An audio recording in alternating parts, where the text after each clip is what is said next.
बिहार में प्रधानमंत्री नरेंद्र मोदी की रैली में कुर्सियां खाली थी। उनके रोड शो में भीड़ नहीं जुटा। वहीं सोचिए, बीजेपी और नीतीश कुमार की सरकार सवर्ण आयोग बनाने का ऐलान कर चुकी है। वहीं बिहार में राहुल गांधी 6 तारीख को यानी 6 जून को अति पिछड़ा फिर से दोबारा संविधान सम्मेलन कर रहे हैं। जगह होगा राजगीर। तो जहां इंडिया गठबंधन और खासकर कांग्रेस सामाजिक न्याय के मुद्दे पर आगे बढ़ रही है, वहीं बीजेपी और जेडीयू जो है वो सवर्ण लीडरशिप को लेकर काम कर रही है। मैंने आपको इस पर विस्तार से वीडियो ही बनाया है। आप निशा दस्तक पर देख सकते हैं कि किस तरह से नीतीश कुमार को ट्रैप किया जा रहा है। वहीं ट्रंप ने 10वीं बार कहा है कि हमने सीज फायर करवाया है। प्रधानमंत्री की तरफ से अभी भी चुप्पी है। और नीट पीजी का एग्जाम एक साथ होगा। पूरे देश में मांग उठ रही है कि क्यों न इंटरव्यू खत्म कर दिया जाए। यूपी में लगातार छात्र जो हैं वो धरने पर बैठे हुए हैं। ये सोशल मीडिया पर वायरल है। और एक कहानी बताऊंगा सवर्ण अधिकारियों की मारपीट की, यूपी की। रस्तोगी, शुक्ला, गर्ग और मिश्रा। सोचिए, जब आपस में सरफुटबल हो रहा है तो कोई दलित पिछड़ा होता होगा तो उसकी क्या स्थिति होगी। ये तमाम बड़ी खबरें हैं जो सोशल मीडिया पर वायरल है और आपको मैं एक एक करके बताऊंगा, क्योंकि ये वो खबरें हैं जो कोई टीवी अखबार आपको नहीं दिखाएगा। नमस्कार, मैं शंभू कुमार सिंह और आप देख रहे हैं नेशनल दस्तक। तो बात सबसे पहले एक बीजेपी नेता की, जिनकी 130 सीडी बाजार में सामने आई है। कहा जा रहा है कि यूपी की एक खबर है, उस पर भी विस्तार से बात करूंगा। लेकिन एक ट्विटर एक्स हैंडल है खुरपेच, वो लगातार खुलासे कर रहा है किस तरह से इकोनॉमिक वीकर सेक्शन के नाम पर फर्जी सर्टिफिकेट बनवाए जा रहे हैं और नौकरियां ली जा रही है। इस पर भी विस्तार से आपको बताऊंगा। देखिए, राजस्थान, चंद्रशेखर आजाद ने ट्वीट किया, राजस्थान के झुंझुनू जिले के बिरमी गांव में दलित युवक सुभाष मेघवाल की 16 मई को जानलेवा हमला किया गया। घटना के 9 दिन बाद सुभाष की मृत्यु हो गई, लेकिन आप प्रोटेस्ट भी नहीं कर सकते। तो ये तमाम खबरें हैं जो मैं आपको विस्तार से बताऊंगा। लेकिन सबसे पहले बात सीज फायर की। ट्रंप ने 10वीं बार कहा है कि हम सीज फायर हमारे आदेश पर हुआ है। पाकिस्तान और भारत को हमने परमाणु हमला रोकने के लिए कहा, नहीं तो यह परमाणु युद्ध हो जाता। इसका मतलब ट्रंप बार बार कह रहे हैं कि हमने सीज फायर करवाया है। ये सबसे बड़ी खबर है। वही सोचिए, एयरफोर्स के प्रमुख ने कहा है कि भारत में कोई भी रक्षा सौदा समय पर डील नहीं होता है। ये सरकार की आलोचना है, सरकार की पोल पट्टी खोलने वाला बयान है। देखते हैं सरकार की इस पर क्या प्रतिक्रिया आती है। वहीं ऑपरेशन सिंदूर के बहाने जो घर घर सिंदूर पहुंचाने की बात कही जा रही थी, उसको लेकर बीजेपी ने अपना यू टर्न लिया है, क्योंकि कांग्रेस, ममता बनर्जी, तमाम और आम लोग इसकी आलोचना कर रहे थे। अब बीजेपी कह रही है कि ये फेक न्यूज है। चित्रा त्रिपाठी का कहना है कि ये फेक न्यूज है और कांग्रेस फेक न्यूज के बहकावे में आ गई। जबकि भास्कर में पहले खबर छपी थी कि 9 जून से 9 जुलाई तक ये कार्यक्रम चलेगा। बीजेपी कह रही कि ये फेक है तो भास्कर वालों पर FIR कर दीजिए।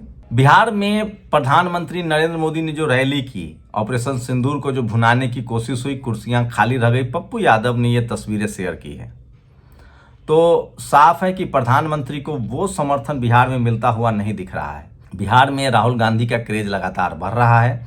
जिस तरह से राहुल गांधी ने जाति जनगणना, सामाजिक न्याय, रिजर्वेशन, प्राइवेट सेक्टर में reservation, media, judiciary, college, university, bureaucracy, business का मुद्दा उठाया है कि इन जगहों पर 90% SC, ST, OBC के लोगों को भागीदारी मिले, उसका समर्थन मिल रहा है। और इसी कड़ी में एक बार फिर से वो बिहार के राजगीर में, जो नालंदा जिले में है, वहाँ संविधान सुरक्षा सम्मेलन करने जा रहे हैं, जहाँ अति पिछड़ों को विशेष केंद्र में रखा जाएगा। तो ये कार्यक्रम है, ये राहुल गांधी का इस तरह का तीसरा या चौथा कार्यक्रम होगा। तो वो लगातार सामाजिक न्याय के मुद्दे पर काम कर रहे हैं।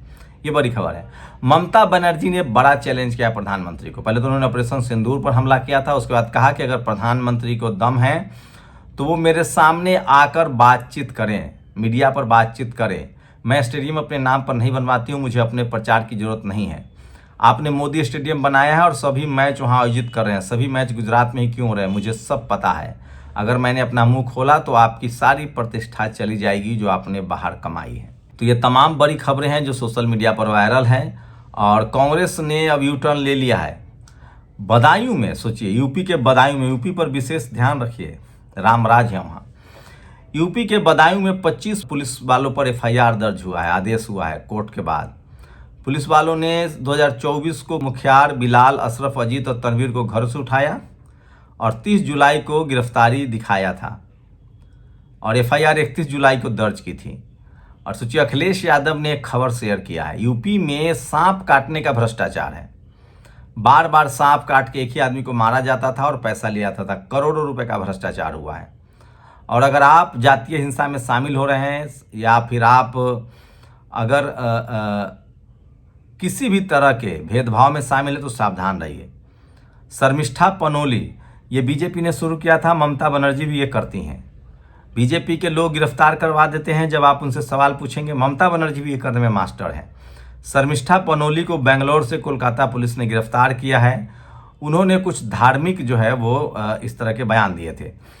तो ये बीजेपी का जो चाल चरित्र चेहरा है ममता बनर्जी से बहुत अलग नहीं है। गिरफ्तारी कराने के वाले उनको भी आलोचना पसंद नहीं है। और बिहार विधानसभा चुनाव से पहले मुख्यमंत्री नीतीश कुमार ने की बड़ी घोषणा, सवर्ण जातियों के लिए कमीशन बना है।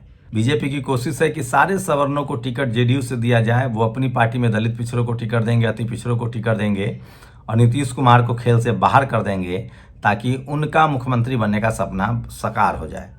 वहीं 65% आरक्षण जो SC ST OBC का था उसको 9वीं अनुसूची में नीतीश कुमार नहीं जला पाए।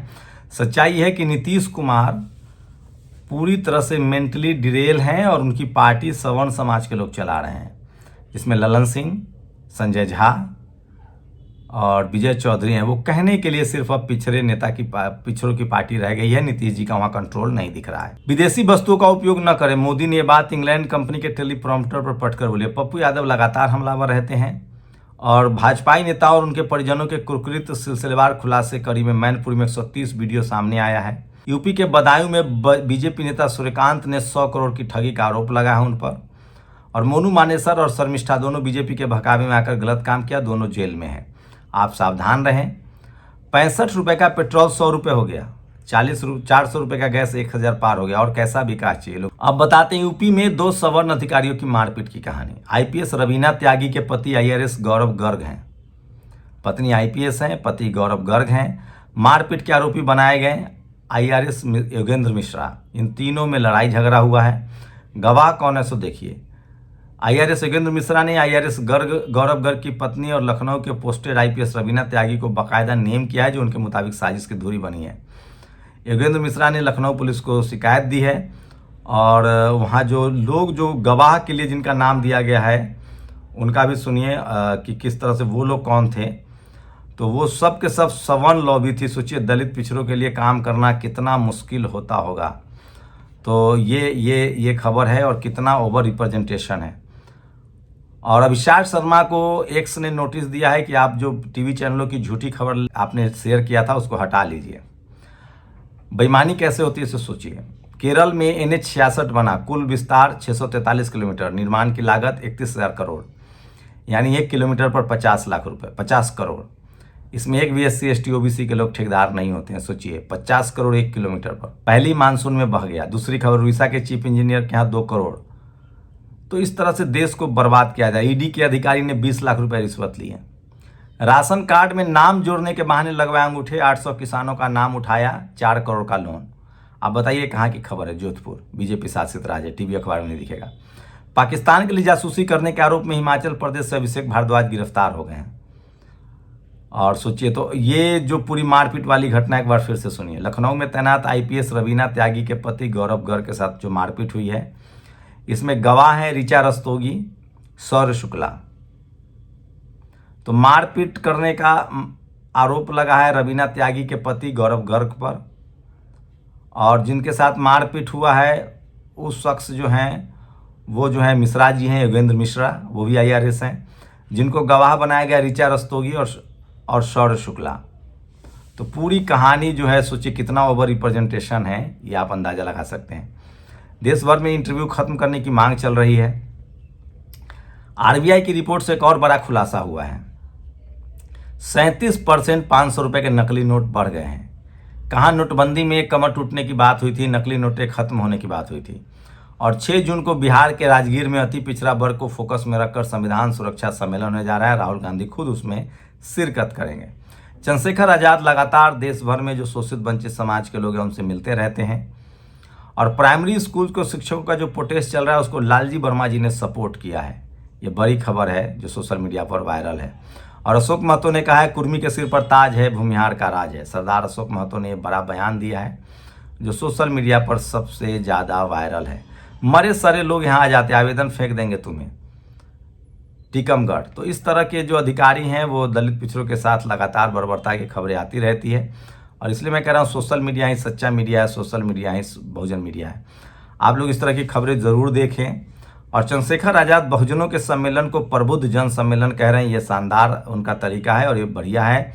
और अब लखनऊ में उनका 1 जून को होने वाला है, सोचिए 10 बजे से। तो वो पूरे यूपी में चंद्रशेखर आज़ाद जो हैं वो लगातार प्रदर्शन कर रहे हैं, लगातार अपने लोग को एकजुट कर रहे हैं और तेज़ी से युवा नेता के तौर पे उभर रहे हैं। तो आप अपनी प्रतिक्रिया जरूर दीजिए। शुक्रिया। नेशनल दस्तक की आपसे गुजारिश है कि अगर इसको बचाना चाहते हैं तो नेशनल दस्तक को सब्सक्राइब करने के लिए रेड कलर के सब्सक्राइब बटन को दबाएं, फिर बेल आइकन की घंटी दबाएं। नेशनल दस्तक को बचाने के लिए बहुत जरूरी है कि हर खबर को शेयर करें, लाइक करें, कमेंट जरूर करें।